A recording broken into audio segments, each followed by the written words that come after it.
University avenue இந்த போக்குவரத்து சன சந்தடி மிகுந்த இந்த இடத்திலே இந்த ஆர்ப்பாட்டம் இடம்பெற்று கொண்டிருக்கிறது. இந்த ஏற்பாட்டாளர்கள் ஒருவரான தேவசவாதி அவர்கள் இங்கே நிற்கிறார்கள்.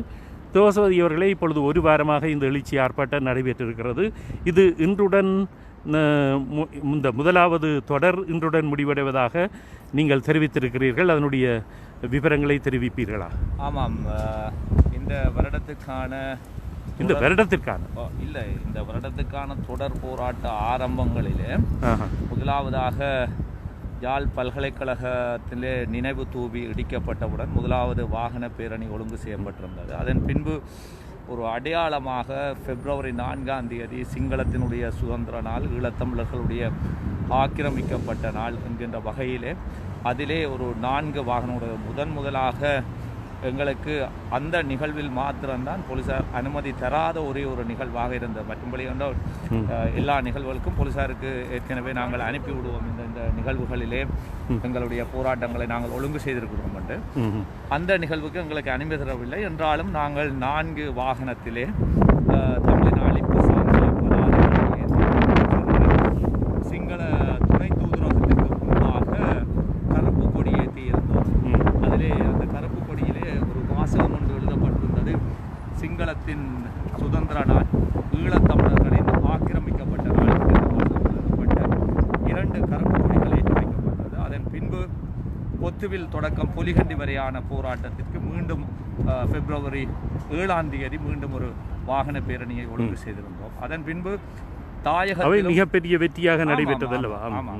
தாயகத்திலும் புலம்பெயர் தேசத்திலும் சிங்களத்தினுடைய அடக்குமுறைக்கு எதிராக சர்வதேசத்தை நோக்கிய கோரிக்கைகள் வைத்திருந்த பொழுது இங்கு COVID-19 நெறிமுறைகள், சுகாதார நெறிமுறைகள் பல இருந்தாலும் அங்கே தாயகத்திலே மிகப்பெரிய அடக்குமுறைகளின் 2 கொடுங்கோளர்களுடைய ஆட்சியில் கூட அவர்கள் அவற்றையெல்லாம் துச்சமென மிதித்து ஒரு வீறு கொண்ட ஒரு போராட்டத்தை, சர்வதேசத்தை நோக்கிய போராட்டங்களை வைத்திருந்தார்கள். அப்பொழுது நாங்கள் தீர்மானித்திருந்தோம் என்னவென்றால், தொடர் போராட்டத்தை அறிவித்தால் கூட கோவிட் நெறிமுறைகளை பேணியவாறு செல்லணும். அதை தான் நாங்கள் எந்த ஒரு ஊடகத்துக்கு சென்றாலும், எந்த ஒரு செவ்விகள் வழங்குகின்ற பொழுதும் உறவுகளுக்கு நாங்கள் விடுக்கின்ற ஒரு வேண்டுகோளாக இருந்தது என்னவென்றால், முதியவர்கள் மற்றும் இலகுவில் நோய் தொற்றக்கூடியவர்கள் தயவு செய்து வந்து கலந்து கொள்ளாதீர்கள்.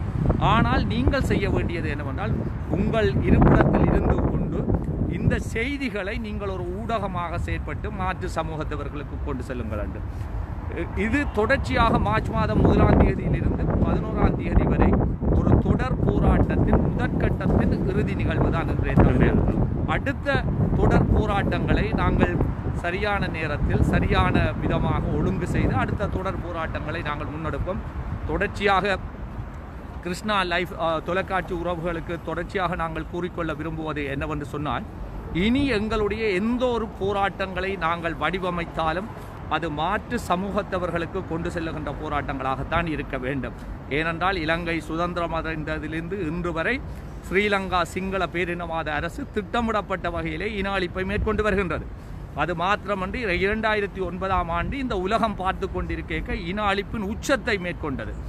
அதன் பின்பும் இன்று 12 ஆண்டுகளை இன அழிப்பின் உச்சத்தை தொட்டு 12 ஆண்டுகள் கழிந்த பின்பும் எம் இனத்தைச் சேர்ந்தவர்கள் எமக்கு ஏற்பட்டது இன அழிப்பு என்று சொல்லுவதை மறுப்பதோ, அல்லது நாங்கள் ஒரு தேசிய இனம் என்று சொல்வதை மறுப்பதோ, ஐக்கிய நாடு ஐநா மனித உரிமை சபையிலே ஸ்ரீலங்கா அரசினை சர்வதேச குற்றவியல் நீதிமன்றத்தில் நிறுத்த வேண்டும் என்பதை மறுப்பதோ அவர்களோடு மினக்கட வேண்டிய தேவையில்லை என்பதுதான் எங்களுடைய கருத்தாக இருக்கின்றது. ஏனென்றால் உங்களுக்கு நன்றாக தெரியும், இன்று ஒரு இனத்தினுடைய விடிவும் விடுதலையும் என்பது அறம் சார்ந்து அல்ல, பொருளாதார நலன் சார்ந்த விடுதலை தான் இருக்கின்றது. ஆகவே நாம் சர்வதேசத்திடம்தான் எங்களுடைய இந்த விடுதலையை கொண்டு செல்ல வேண்டும். ஆகவே சர்வதேசத்தை மாற்றுகின்ற முயற்சியில் தான் நாங்கள் இறங்கியிருக்கிறோம். குறிப்பாக உங்களுடைய ஊடகத்தில் முன்பு தெரிவித்திருந்தோன்னு தெரியவில்லை, இம்முறை மிகவும் இந்த 46வது ஐநா மனித உரிமை கூட்ட தொடரிலே நமக்கு மிகப்பெரிய ஒரு அழுத்தமாக இருந்தது ஜெர்மன், பிரான்ஸ் மற்றும் ஹோலந்து போன்ற நாடுகள். அதிலும் குறிப்பாக பார்த்தீர்கள் என்றால், ஜெர்மன் என்கின்ற ஒரு நாடு ஈழத்தமிழர்களுக்கு மிகப்பெரிய ஒரு ஆதரவு கரம் கொடுத்த நாடு அவர்களுக்கு அகதியாக. ஆனால் இன்று ஏன் அவர்கள் அதிலே எதிர்க்கிறார்கள் என்று பார்த்தீர்கள் என்றால், ஜெர்மனுக்கு பெருந்திரளான ஒரு ஏற்றுமதி செய்கின்ற ஒரு நாடாக ஸ்ரீலங்கா இருக்கின்றது. அது மாத்திரமன்று 29 ஆண்டுகளுக்கு முன்பாக 105 பிரதான வர்த்தகர்களுடைய முதலீடு ஸ்ரீலங்காவிலே இருக்கு, சிங்கள தேசத்தில். ஆகவே எங்களுடைய போராட்டம் எல்லாம் இனி அவர்கள் எங்களுடைய இன அழிப்பு சார்ந்த போராட்டத்தை அவர்கள் உள்வாங்கவில்லை என்று இல்லை. ஆனால் பொருளாதார நலன் சார்ந்த ஒரு முடிவுக்குள் தான் அவர்கள் பார்க்கின்றார்கள். ஒரு அறம் சார்ந்த பொருளாதார நலன் சார்ந்த பொருளாதாரம் சார்ந்த நலன் சார்ந்த. ஆகவே நாம் இனி எங்களுடைய ஒவ்வொரு நகர்வுகளும், அது சிறிய போராட்டமாக இருக்கலாம், மிகப்பெரிய போராட்டங்களாக இருக்கலாம். அதான் நீங்கள் பார்த்தீர்கள் என்றால் இப்பொழுது நீங்கள் குறிப்பிட்டது போல அந்த வாகன பேரணியாக இருக்கட்டும், இப்படியான கவன ஈர்ப்புகளாக இருந்தால் கூட இனத்துக்கு ஏற்பட்ட இன அழிப்பு என்பதை மிக பிரமாண்டமாக மாற்று சமூகத்தவர்களுக்கு தெரிவிக்க வேண்டும் என்ற வகையில் தான் ஆங்கிலமும் பிரெஞ்சு மொழியும் தான் இப்பொழுது பாவிக்கப்படும். நாங்கள் இந்த இடங்களில் நாங்கள் தமிழை பாவிக்கல, தமிழர்களுக்கு நன்றாக தெரியும். இனியும் அவர்களுக்கு தெரிய வேண்டாம், தெரியாமலே இருக்கட்டும் என்றதான் எங்களுடைய ஒரு இதாக இருக்கின்றது. ஆகவே தொடர்ந்து இனத்தின் விடிவும் விடுதலையும் கிடைக்கின்ற வரை தொடர்ந்து கனடிய தமிழர் சமூகமும் மாணவர் சமூகத்தினால் ஏற்படுகின்ற அத்தனை போராட்டங்களும் கவன ஈர்ப்புகளும் தொடர்ந்து நடைபெற்றுக் கொண்டிருக்கும். அதற்கு சரியான நேரத்திலே சரியான தருணத்திலே அடுத்த கட்ட போராட்ட நகர்வுகளை அறிவிப்போம். அதே நேரத்திலே சமதளத்திலே கனடிய தமிழர் தேசியவை தன்னுடைய அரசியல் நகர்வுகளை ஒரு வகையிலே நகர்த்தி கொண்டு செல்லும். அரசியல் நகர்வுகளும் மனித வலுக்கள் சார்ந்த ஒரு போராட்டங்களும் சமதளத்திலே பயணிக்கின்ற பொழுது நிச்சயம் அந்த மாவீரர்கள் கண்ட கனவும் எங்கள் தாயக உறவுகள் சிங்கள தேசத்தினால் படுகொலை செய்யப்பட்டு சிந்திய இரத்தத்துக்கான முடிவும் நிச்சயம் கிடைக்கும் என்ற நம்பிக்கையோடு தொடர்ந்து போராடுவோம். எண்ணிக்கை அல்ல முக்கியம், எண்ணங்கள் தான் முக்கியம். ஆகவே நிச்சயம் எமக்கான விடிவும் விடுதலையும் கிடைக்கின்ற வரை நாங்கள் தொடர்ந்து போராடி கொண்டிருப்போம் என்பதை இந்த நேரத்திலே கூறிக்கொள்ளும். அதே நேரத்திலே இந்த லண்டனிலே ஒரு பெண்மணி ஆரம்பித்திருந்தார் உணவு தவிர்ப்பு போராட்டம். அந்த உணவு தவிர்ப்பு போராட்டத்தை ஒட்டியதாகத்தான் இந்த தொடரிலே நீங்கள் கடந்த திங்கட்கிழமை, இந்த திங்கட்கிழமைக்கு முதல் திங்கட்கிழமை அந்த கடும் குளிரிலே ஆரம்பித்து அன்று காலநிலை காரணமாக அது நிறைவுற்றது. ஆனால் அப்படி ஆரம்பித்த அந்த உணவு தவிர்ப்பு போராட்டம் இன்னமும் தொடர்ந்து கொண்டிருக்கின்ற நிலையிலே அவருடைய உடல்நிலையும் சீரற்ற நிலையிலே இருக்கின்ற பொழுது நீங்களும் அவர்களுக்கு ஆதரவாகத்தான் இந்த போராட்டத்தை ஆரம்பித்தீர்கள். நீங்கள் இப்பொழுது இதை இடையிலே நிறுத்துவது எங்கேயோ நெருடலாக இருக்கிறது. நிச்சயமாக என்னவென்று சொன்னால் ஒரு தொடர்ச்சியான போராட்டத்தை நாங்கள் முன்னகர்த்தி கொண்டு செல்லுகின்றோம். தொடர்ச்சியாக அது கனடாவில் பல இடங்களில் கூட அதுக்கு மக்களுடைய வருவார்கள், வராமல் விடுவார்கள், வாகன பெரிய நடந்த போது பெருந்திரளாக வருகின்றார்கள். இது தொடர்ச்சியான போராட்டத்தின் முதற்கட்டமாகவே, ஏனென்றால் தொடர்ந்து 1ஆம் தேதியில் என்று நடாத்தி கொண்டு வருகின்றோம். ஆகவே இது ஒரு தொடர்ச்சியான போராட்டத்தின் முதற்கட்டத்துக்கான நிறைவே தவிர இது முற்றுமுழுதான முடிந்த போராட்டம் அல்ல. நாங்கள் அடுத்த போராட்ட கட்ட களங்களையும் விஸ்தரிப்போம். என் சமீபத்தில் கூட செய்திகள் வாயிலாக அறிந்திருந்தேன் 14ஆம் தேதி அதற்கு ஆதரவாக கனடா தமிழ் இன்னொரு உறவுகள் கூட நடைப்பயணத்தை மேற்கொண்டு. ஆகவே இந்த இன விடுதலை சார்ந்து எந்த போராட்டங்களோ எந்த ஒரு கவன ஈர்ப்புகளோ சிங்கள இனத்துக்கு அழுத்தம் கொடுக்கிற வகையில் யார் மேற்கொண்டாலும் அது விடுதலைக்கு ஒரு உரமாகத்தான் இருக்கும். ஆகவே விடுதலை என்கின்ற பெரு நிலப்பரப்பிலே எங்களால் மேற்கொள்ளப்படுகின்ற அத்தனை விடுதலை சார்ந்த அழுத்தங்களும் சிங்கள தேசத்துக்கு கொடுக்கின்ற அழுத்தங்கள் மற்றும் மாற்று சமூகத்துக்கு கொடுக்கின்ற கவன ஈர்ப்புகள் அத்தனையுமே ஒரு விடுதலைக்கு ஒரு விதையாகத்தான் இருக்கும். அதை நாங்கள் தொடர்ந்து விதைத்து கொண்டிருக்க வேண்டும். நிச்சயம் ஒன்றில் அது மிகப்பெரிய விருட்சமாகும், அல்லாட்டி விடுதலை என்கின்ற மாபெரும் நிலப்பரப்புக்கு அது உரமாகும். ஆகவே தொடர்ந்து ஒவ்வொருவரும் தங்களுடைய பயணத்தை முன்னெடுத்து கொண்டு செல்ல வேண்டும். இது முதற்கட்டத்தினுடைய நிறைவே தவிர இது முற்றுமுழுதான நிறைவானதில்லை. என்று எங்களுடைய நிறைவானதாக இருக்கும் என்றால் தமிழீழத்திலே எமக்கான சுதந்திர தமிழீழம் அடைகின்ற வரை தொடர்ந்து கனடிய தமிழர் தேசியவினராகிய நாங்கள் அரசியல் போராட்டத்தை முன்னெடுத்து கொண்டு செல்வோம். கனடிய தமிழர் சமூகமும் மாணவர் சமூகமும் மக்களை ஒன்று திரட்டிய ஆர்ப்பாட்டங்கள், கவன ஈர்ப்புகள், கண்டன போராட்டங்களை முன்னெடுத்து கொண்டு செல்வோம். ஆகவே இரண்டும் சமதளத்திலே பயணிக்கின்ற இனத்தின் முடிவு கிடைக்கின்றவரை இரண்டும் சமதளத்திலே பயனெடுத்து கொண்டுதான் செல்வோம். இப்பொழுது நீங்கள் சற்று முன்னர் குறிப்பிட்டீர்கள் 14ஆம் தேதி ஒரு நீண்ட நெடுநடை பயணம் ஒன்று நடைபெறவிருப்பதாக. அது சம்பந்தமான அழைப்பு ஒன்று எனக்கும் கடுமையாக கடுமையாக காற்று வீசுகிறது, உங்களுடைய பேனரையும் இழுத்து கொண்டு போய்விடும் போல் இருக்கிறது. சரி, அப்படி அந்த எனக்கும் இரவு அந்த அழைப்பு கிடைத்திருந்தது. நீங்களும் இப்பொழுது சற்று முன்னர் தெரிவித்தீர்கள். அந்த அழைப்புக்கு அந்த நீண்ட நெடுநடை பயணத்திற்கு உங்கள் அமைப்பின் சார்பில் எந்தளவு தூரம் ஆதரவு இருக்கும்? இல்லை, நாங்கள் இப்படி ஊடகங்கள் வாயிலாகத்தான் கேள்விப்படுகிறோம். நிச்சயமாக அதான் நான் ஏற்கனவே கூறியிருந்தோம். கனடிய தமிழர் தேசிய அவையாக இருக்கட்டும், கனடிய தமிழர் சமூகம் மாணவர் சமூகமாக இருக்கட்டும், இனத்தின் விடுதலைக்கான எந்த ஒரு போராட்டங்களை சரியான வகையிலே சரியான கோரிக்கைகளை முன்வைத்து நகர்த்தினாலும், அது மாத்திரமன்றி சிங்கள தேசத்துக்கு அழுத்தம் கொடுக்கின்ற போராட்டத்தை முன்னகர்த்தினாலும் நிச்சயம் கனடிய தமிழர் தேசிய அவையோ கனடிய தமிழர் சமூகமும் மாணவ சமூகமோ நிச்சயம் அது ஆதரவாக, அது யாரென்று இருக்க மாட்டாது. ஆனால் நிச்சயம் அந்த கோரிக்கைகள் சரியானதாக இருக்க வேண்டும். நிச்சயம் அது சிங்கள தேசத்துக்கு அழுத்தமாக இருக்க வேண்டும் அல்லது சர்வதேசத்தின் கவனத்தை ஈர்ப்பதாக இருக்க வேண்டும். இந்த மூன்றும் அடங்கிச்சுதென்றால் நிச்சயம் கனடிய தமிழர் தேசியவையாக இருக்கட்டும் மற்றும் கனடா தமிழ் சமூகமோ மாணவர் சமூகமோ நிச்சயம் அதுக்கான ஆதரவை கொடுக்கும். ஸோ 14ஆம் தேதி நடைபெறவிருக்கின்ற நீண்ட நெடுநிலை பயணத்துக்கு உங்களுடைய முழுமையான ஆதரவு இருக்கும் என்று சொல்கிறீர்கள்? நிச்சயமாக. ஏனென்றால் அவர்கள் சரியான இன்னும் எங்களுக்கான அந்த என்ன கோரிக்கைகளை முன்வைத்திருக்காங்க எதுவுமே எங்களுக்கு விவரமாக தெரியாது. சரியான கோரிக்கைகள் அவற்றையெல்லாம் பரிசீலித்து விட்டு எங்களுடைய ஆதரவு கருத்தை கொடுப்போம். ஆமாம். அதே நேரத்திலே இப்பொழுது இன்று ஐக்கிய நாடுகள் மனித உரிமைகள் கவுன்சிலே 23ஆம் தேதியுடன் அனைத்தும் முடிவடையவிருக்கிறது இந்த தவணைக்கு. ஆகவே அதற்குள் இன்னும் 13 நாட்கள் இருக்கிறது. அந்த இடையிலே உங்களுடைய ஏதாவது போராட்டங்கள் அதை செய்வதற்கு என்ன 13 நாட்கள் இருக்கின்றதில் முக்கியமான ஒரு கட்டம், அவர்கள் தங்களுடைய முடிவுகளை அறிவிப்பதற்கு முன்பதாக நாங்கள் முடிந்தளவு அழுத்தத்தை கொடுக்க வேண்டும் என்ற நிலையிலே நீங்கள் அதற்கிடையிலே வேறு ஏதாவது செய்வதற்கான யோசனைகள் ஆலோசனைகள் உங்களுடைய பரிசீலனையிலே இருக்கிறதா? நிச்சயமாக. நீங்கள் என்னவென்றால் ஒன்றை நீங்கள் கவனத்தில் எடுத்துக்கொள்ள வேண்டும் என்னவென்றால், விடுதலை சார்ந்த பயணத்திலே போராட்ட களங்களை நிகழ்வுகள் தான் மற்றும் சிங்களத்தினுடைய செயற்பாடுகள் தான் எங்களை தீர்மானிக்குமே தவிர மற்றவை அல்ல. அப்ப சிங்களத்தினுடைய நிகழ்ச்சி நிரலும் சர்வதேசத்தினுடைய கவன ஈர்ப்புகளும் எப்படி மாற்றம் அடைகின்றதோ அதுக்கேற்ற வகையில் தான் எங்களுடைய போராட்ட களங்களை நாங்கள் வழி சமைப்போம். ஏனென்றால் பொத்திபில் டு பொலிகண்டி என்கின்ற போராட்டத்தை வழிவமைப்போம் என்று உங்களுக்கும் தெரியாது, எங்களுக்கும் தெரியாது. ஆகவே தாயகத்திலே எந்த ஒரு போராட்டத்தை முன்னெடுத்தாலும் நிச்சயம் அதுக்கு வலிச்சேர்க்கின்ற போராட்டத்தை நாங்கள் முன்னெடுப்போம்.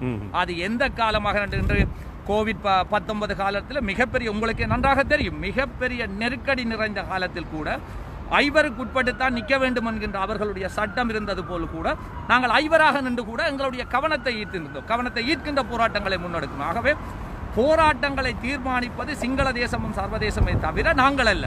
ஆகவே 23க்குள்ளே எங்களுடைய போராட்டத்தை விஸ்தரிக்க வேண்டிய ஒரு சூழ்நிலை ஏற்பட்டால் நிச்சயம் அதற்கான ஏற்பாடுகளை நாங்கள் செய்வோம்.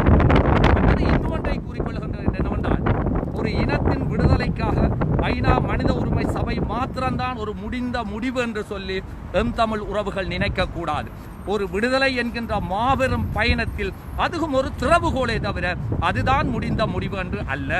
ஆகவே எந்த திறவுகோள்கள் எமக்கு அமைந்தாலும் அதை நாங்கள் பயன்படுத்த வேண்டும். அந்த பயன்பாட்டினுடைய முடிவிலே எப்படியான விடைகள் கிடைக்கும் என்பதை நாங்கள் பயணித்துக் கொண்டிருக்கின்ற பொழுதுதான் எங்களுக்கு தெரியும். ஆகவே தொடர்ந்து எல்லா வகையிலும் புலம்பெயர் தேசத்திலே வாழ்கின்ற நாங்கள் தொடர்ந்து விடுதலை சார்ந்த பயணத்தை முன்னெடுத்து செல்ல வேண்டும். அது சின்னனாக இருக்கலாம், பெரிதாக இருக்கலாம், ஆனால் நிச்சயம் ஏற்கனவே குறிப்பிட்டது போல் அத்தனையும் இன விடுதலைக்கான மிக பெரும் பசலையாகவோ அல்லது விருட்சமாகவோ தான் இருக்கும். ஆமாம், மனித உரிமைகள் கவுன்சிலுக்கு எதுவித அதிகாரமும் இல்லை, யாரையும் தண்டிக்கவும் முடியாது, எல்லோருக்குமே தெரிந்த விடயம். ஆனால் ஆமாம், எங்களுடைய இலக்கை அடைவதற்கு எப்படி எந்த படிகள் கிடைக்கிறதோ அத்தனை படிகளிலும் ஏறி நாங்கள் பயணிப்பதுதான் எங்களுடைய நிச்சயமாக. அதைத்தான் நீங்கள் பார்த்தீர்கள். ஒரு நாட்டினுடைய நகரசபை உறுப்பினர் எங்களுக்கு ஆதரவாக இருந்தால் அவருடைய கரத்தை பற்றி அவரை கொண்டு நாங்கள் மாற்று சமூகத்தவர்களை கொண்டு அவரை கொண்டு எங்களுக்கான அழுத்தத்தை உண்டு கொள்ள வேண்டுமே தவிர ஒரு நகரசபை ஒரு முடிவெடுத்து ஒரு இன விடுதலையை முன்னெடுக்க முடியுமா? இல்லை. அந்த நகரசபையிலே இன அழிப்பு சார்ந்த தீர்மானம் முன்னெடுக்கின்ற பொழுது பல நகர சபைகள் முன்னெடுக்கும். அதை உதாரணப்படுத்தி மாகாண சபைகளை வைக்க முடியும். பல மாகாண சபைகள் இன அழிப்பை நிறைவேற்றுகின்ற பொழுது மத்திய அரசை அழுத்தம் கொடுக்க வேண்டும். இதுதான் அந்த தொடர்ச்சியான அரசியல் வேலை திட்டமே தவிர எதையும் ஒரு வீண் போவதாக நாங்கள் கருதக்கூடாது. எந்த ஒரு வேலை திட்டமும் இன அழிப்பு சார்ந்து மாற்று சமூகத்தவர்கள் எமக்கு ஆதரவாக இருக்கின்ற பொழுது அவர்களை வாழ்த்த வேண்டும், அவர்களை பாராட்ட வேண்டும். அவர்கள் எங்களுடைய போராட்டம் சார்ந்த ஒரு ஒரு ஒரு புரிந்துணர்வு இல்லாத விடத்து அவர்களை நாங்கள் கண்டிக்காமல் அவர்களை எமது இனம் சார்ந்த விடுதலையின் வாழ் ஈர்ப்பதற்கான வேலை திட்டத்தை முன்னெடுக்க வேண்டும். கனடிய தமிழர் தேசியவையை பொறுத்தீர்கள் என்றால் நாங்கள் 3 விதமாகத்தான் எங்களுடைய அரசியல் நகர்வு இருக்கும். ஒன்று பொது எதிரி, மற்றது சாதகமான நாடுகள், மற்றது சாதகமாக்கப்பட வேண்டிய நாடுகள். ஆகவே பொது எதிரி என்பது சிங்கள பேரினவாத அரசே தவிர வேறு யாரும் அல்ல. ஆதரவான நாடுகள், ஆதரவாக்கப்பட வேண்டிய நாடுகள். இந்த 3 வகையிலே புலம்பெயர் தேசத்திலே வாழ்கின்ற உறவுகள் தங்களுடைய அரசியல் நகர்வுகளை முன்னகற்றுகின்ற பொழுது மற்றும் இப்படியான மனித வளர்க்க சார்ந்த போராட்டங்களையும் முன்னெடுக்கின்ற பொழுது நிச்சயம் மாவீரர்களும் அப்பாவி பொதுமக்கள் அந்த மண்ணிலே சிந்திய உறுதிக்குமான விடிவு நிச்சயம் கிடைக்கும். அதுவரைக்கும் தொடர்ந்து புலம்பெயர் தேசத்திலே வாழுகின்ற உறவுகள் அரசியல் வேலை திட்டமும் இந்த மனித வளர்க்கல் சார்ந்த வேலை திட்டத்தையும் முன்னெடுக்க வேண்டும் என்று உங்கள் ஊடகத்தின் சார்பில் நான் புலம்பெயர் தமிழர்களிடம் கேட்டுக்கொள்கின்றேன். இறுதியாக ஒரு சிறு கேள்வியுடன், அது நீங்கள் இப்பொழுது தெரிவித்த கருத்துக்களினால் தான் அந்த கேள்வியையும் கேட்க இருக்கிறேன். அத்துடன் முடித்துக் கொள்வோம். நீங்கள் இந்த பொழுது சொல்கின்ற பொழுது அடிக்கடி கனடிய தமிழர் தேசிய அவையை பற்றி குறிப்பிட்டீர்கள். ஆனால் இந்த எழுச்சி ஆர்ப்பாட்டங்கள் கனடிய தமிழ் மாணவர் சமூகம் தான் ஏற்பாடு செய்திருப்பதாக தெரியப்படுத்தப்பட்டிருந்தது. இப்பொழுது நீங்கள் கனடிய தமிழர் தேசிய அவையை பற்றி கூடுதலாக குறிப்பிட்டதனால் கனடிய தமிழர் தேசிய அவையின் பங்களிப்பு இந்த ஆர்ப்பாட்டத்திலே எந்த அளவில் இருக்கிறது, எப்படி இருக்கிறது? நிச்சயமாக கனடிய தமிழர் சமூகமும் மாணவர் சமூகத்தினால் நடத்தப்படுகின்ற அத்தனை நிகழ்வுகளையும் கனடிய தமிழர் தேசிய அவை தான் நெறிப்படுத்துவது.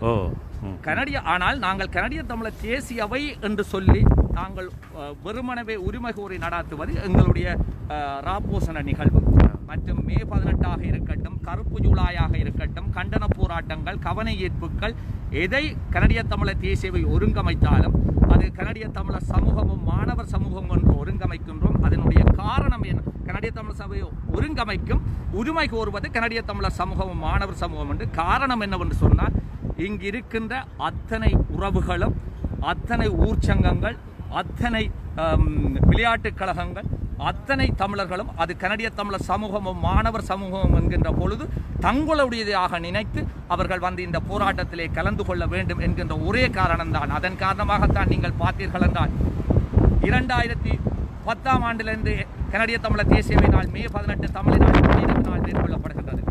2010 நடத்தி கொண்டு வருகின்றோம். எந்த ஒரு நிகழ்வின் பின் பதாதையிலும் கனடிய தமிழர் தேசியனுடைய எந்த ஒரு இலட்சணையும் கனடிய தமிழர் தேசியனுடைய பெயர்களோ பொறிக்கப்படுவதில்லை. அங்கு கனடிய தமிழர் சமூகம் மாணவர் சமூகம் என்றுதான் நாங்கள் போடுவோம்.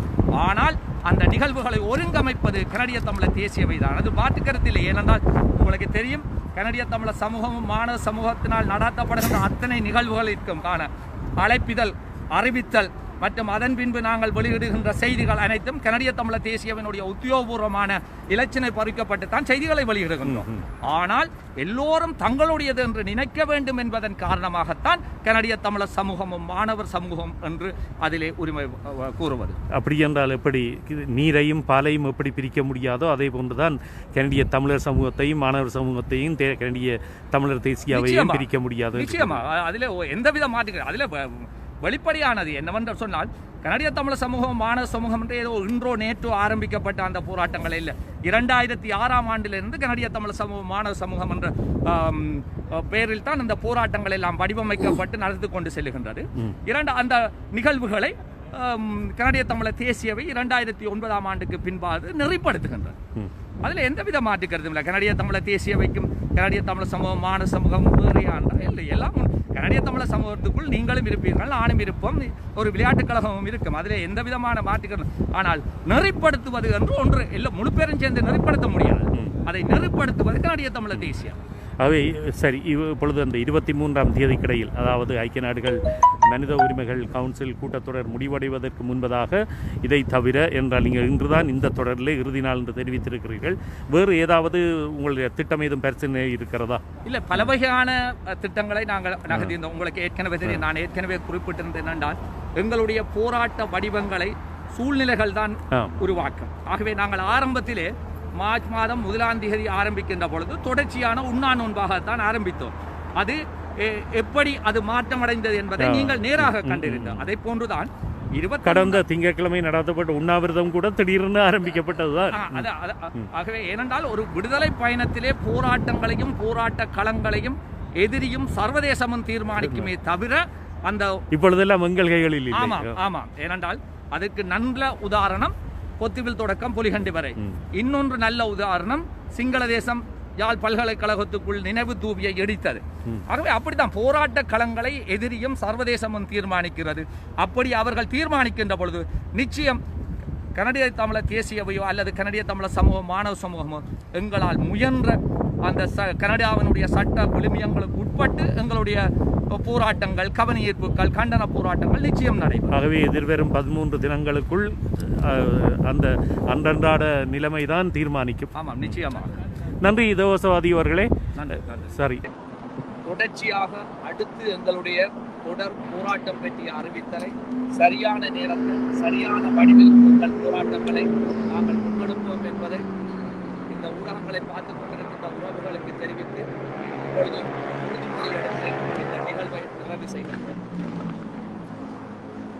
மொழியாகி எங்கள் மூச்சாகி நாளை முடிசூடும் தமிழ் மீது உறுதி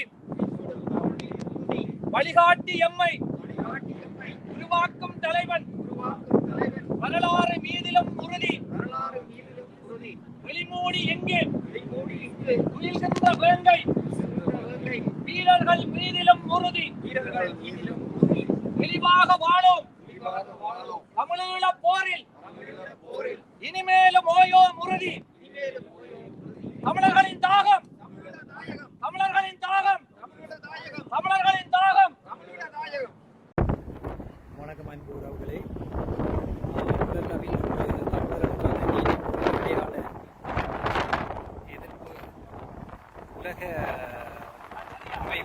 உலக சர்வதேச குற்றவியல் நீதிமன்றத்திலே இலங்கை அரசை நிறுத்தவும் அவர்களுக்கான அடையாள போராட்டம் ஆங்காங்கே இடம்பெற்றுக் கொண்டு வருகின்றது. அதன் அடிப்படையிலே இன்று டொரண்டோவில் மாலை 2 மணி முதல் 5 மணி வரை இந்த நிகழ்வு இடம்பெற்றுக் கொண்டிருக்கிறது. அமெரிக்க துணை தூதரகத்துக்கு முன்பாக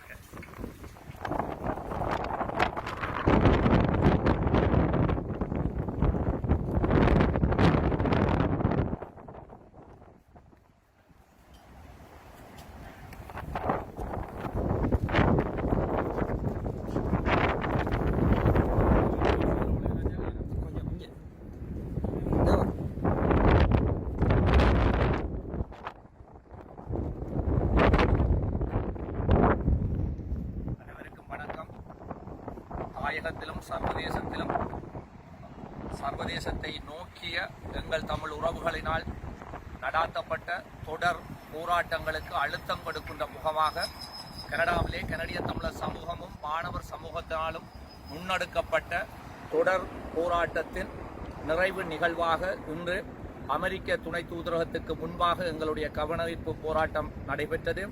கவனஈர்ப்பு போராட்டத்தின் இடையிலே அமெரிக்க துணை தூதரகத்திடம் சர்வதேசத்திடம் கனடிய தமிழர் தேசியவையினால் கையளிக்கப்பட்ட ஒரு மனு ஒன்று சமர்ப்பிக்கப்பட்டிருந்தது.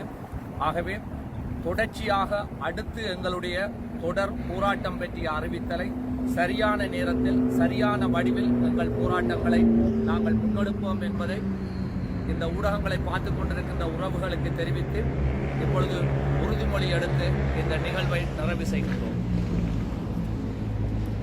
மொழியாகி எங்கள் மூச்சாகி நாளை முடிசூடும் தமிழ் மீது உறுதி வழிகாட்டி எம்மை உருவாக்கும் தலைவன் வரலாறு மீதிலும் உறுதி வெளிமூடி எங்கே துயில்கின்ற வேங்கை வீரர்கள் மீதிலும் உறுதி இழிவாக வாழும் தமிழீழ போரில் இனிமேலும் ஓயோம் உறுதி தமிழர்களின் தாகம் தமிழர்களின் தாகம் தமிழர்களின் தாகம்.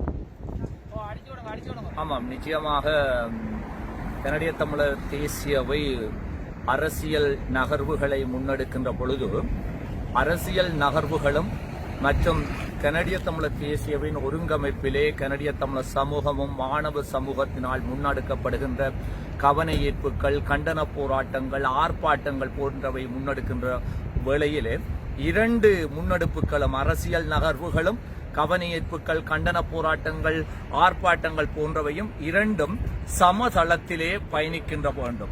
அந்த சமதளத்திலே பயணிக்கின்ற பொழுது ஒற்றை கோரிக்கைகளை, அந்த இரண்டும் ஒரே விதமான கோரிக்கைகளை முன்வைத்துத்தான் எங்களுடைய போராட்டங்கள் வழிசமைக்க வேண்டும். அந்த வகையிலே நாங்கள் தொடர்ச்சியாக இம்முறை சர்வதேசத்திடம் 3 கோரிக்கைகளை முன்வைத்து எங்களுடைய போராட்டத்தை வடிவமைத்திருந்தோம். அதிலும் குறிப்பாக சர்வதேசமே ஈழத்தமிழர்களுக்கு ஏற்பட்டது இன அழிப்பு என்பதை ஏற்றுக்கொள்ள வேண்டும். இரண்டாவது, ஸ்ரீலங்கா அரசினை சர்வதேச குற்றவியல் நீதிமன்றத்தில் நிறுத்த வேண்டும். மூன்றாவது, தமிழர்கள் ஒரு தேசிய இனம் என்கின்ற அடிப்படையிலே அவர்களுக்கான நிரந்தர அரசியல் தீர்வை பெற்றுக் கொடுக்க வேண்டும் என்கின்ற வகையில் தான் இந்த தொடர் போராட்டங்களை முன்னகர்த்தியிருந்தோம். அதுவும் குறிப்பாக இவ்வருடம் நாயகத்திலே யாழ் பல்கலைக்கழகத்திலே முள்ளிவாய்க்கால் நீதி கூவி இடிக்கப்பட்டதற்காக எங்களால் முதலாவது வாகன பேரணி நடத்தப்பட்டிருந்தது.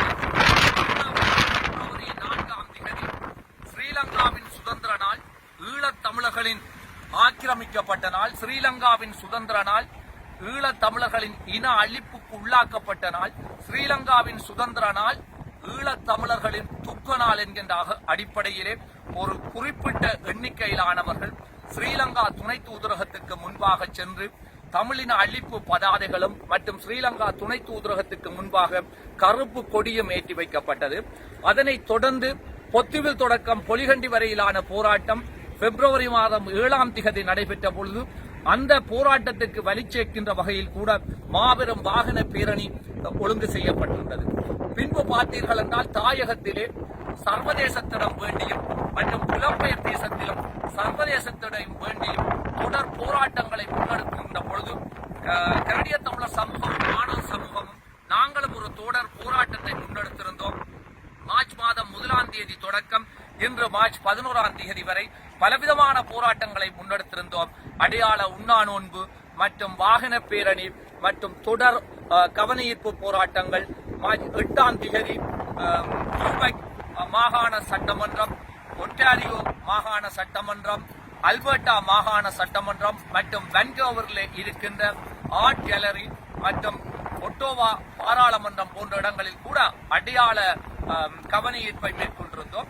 இன்று அமெரிக்க துணை தூதரகத்துக்கு முன்பாக இந்த தொடர் போராட்டத்தின் நிறைவு நிகழ்வாகத்தான் இந்த போராட்டத்தை நாங்கள் இன்று நிறைவு செய்கின்றோம்.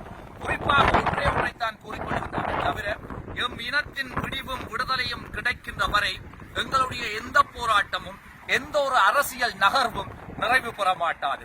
ஆனால் இது தற்காலிகமாக இந்த தொடர் போராட்டத்தை நாங்கள் நிறைவு செய்கின்றோம். அடுத்த போராட்டங்கள் சரியான நேரத்திலே சரியான தருணத்திலே எங்களுடைய போராட்டத்தை நாங்கள் நகர்த்தி கொண்டு செல்வோம். மீண்டும் தளிர் ஊடகத்தை கேட்டுக்கொண்டிருக்கின்ற அனைத்து உறவுகளுக்கும் மீண்டும் ஒரு அன்பான வேண்டுகோளாக விடுக்கின்றோம். என்னவென்று சொன்னால், இனி எங்களால் முன்னெடுக்கப்படுகின்ற அத்தனை போராட்டங்களும் அத்தனை கவன ஈர்ப்புகளும் சர்வதேசத்தை நோக்கியதாக இருக்க வேண்டும். ஏனென்றால் இலங்கை சுதந்திரம் அடைந்ததில் இருந்து இன அழிப்பை சிங்கள தேசம் திட்டமிட்டு நடாத்தி வருகின்றது. அது மாத்திரமன்றி 2009ஆம் ஆண்டு உலகம் பார்த்து கொண்டிருக்க மாபெரும் இன அழிவின் உச்சத்தை மேற்கொண்டது. ஆகவே இன்று இன அழிவின் உச்சத்தை 2009ஆம் ஆண்டு தொட்டு இன்று 12 ஆண்டுகளை நெருங்குகின்றோம். ஆகவே இனி எம் தரப்பு, தமிழர் தரப்பும் தமிழர்கள் அமைப்புகள் என்று கூறுபவர்களும் இன அழிப்பை ஏற்றுக்கொள்ளாதவர்களும் மற்றும் ஸ்ரீலங்கா அரசினை சர்வதேச குற்றவாளி கூண்டில் நிறுத்த முடியாது என்பவர்களையும் நாங்கள் புறந்தள்ளிவிட்டு இனிமேல் புலம்பெயர் தேசத்தில் இருக்கின்ற அத்தனை உறவுகளாலும் அத்தனை அமைப்புகளாலும் முன்னெடுக்க வேண்டியது 3 விடயங்களை முன்னகர்த்தி சர்வதேசத்திடமும் மாற்று சமூகத்திடமும் தான் எங்களுடைய போராட்டங்களை வடிவமைக்க வேண்டும். அந்த மாற்று சமூகத்திடம் போராட்டங்களை வடிவமைக்கின்ற பொழுது 3 கோரிக்கைகளை தொடர்ச்சியாக வையுங்கள். எங்கள் இனத்துக்கு ஏற்பட்டது இன அழிப்பு, இன அழிப்பு, இன அழிப்பது என்பதையும் மற்றும் இந்த இன அழிப்புக்கு ஸ்ரீலங்கா அரசை பன்னாட்டு குற்றவியல் நீதிமன்றத்தில் நிறுத்த வேண்டும் என்பதையும், மூன்றாவதாக இவற்றுக்கு நீதியான நியாயமான தீர்வு கிடைக்க வேண்டும் என்றால் ஐநாவின் மேற்பார்வையிலே சர்வஜன வாக்கெடுப்பு நடத்துங்கள். தமிழர்கள் ஒரு தேசிய இனம் என்கின்ற வகையிலே அரசியல் நகர்வுகளும் மனித வலுக்கள் சார்ந்த போராட்டங்களும் சமதளத்திலே நடைபெறுகின்ற பொழுது நிச்சயம் எமக்கான விடிவும் விடுதலையும் கிடைக்கும் என்கின்ற அசைக்க முடியாத நம்பிக்கையில்தான் தமிழர் தேசியம் தன்னுடைய அரசியல் நகர்வுகளை மேற்கொள்கிறது. அதை போன்றுதான் கனடிய தமிழர் தேசியவையினால் ஒருங்கமைக்கப்படுகின்ற அத்தனை போராட்டங்களும் கவனஈர்ப்புகளும் ஆர்ப்பாட்டங்களும் கனடிய தமிழர் சமூகமும் மாணவர் சமூகம் என்ற ரீதியிலே மேற்கொள்கின்றோம். மனித வலுக்கள் சார்ந்த போராட்டங்களும் அரசியல் நகர்வுகளும் சமதளத்திலே நகர்ந்து செல்லுகின்ற பொழுது நிச்சயம் அந்த மாவீரர்கள் கண்ட கனவும் 2 லட்சத்துக்கு மேற்பட்ட அப்பாவி பொதுமக்கள் அந்த மண்ணிலே சிந்திய குருதிக்குமான முடிவு அவர்கள் கண்ட கனவு நிச்சயம் நிறைவேறும் என்று கூறி உங்களிடமிருந்து விடைபெறுகின்றேன். நன்றி தேவா. இதுவரை நேரமும் ஊடக பேச்சாளரும் தமிழர் தேசிய அவையின் ஊடக பேச்சாளர் தேவா அவர்கள் வழங்கிய செவியினை கேட்டீர்கள். நன்றி, வணக்கம்.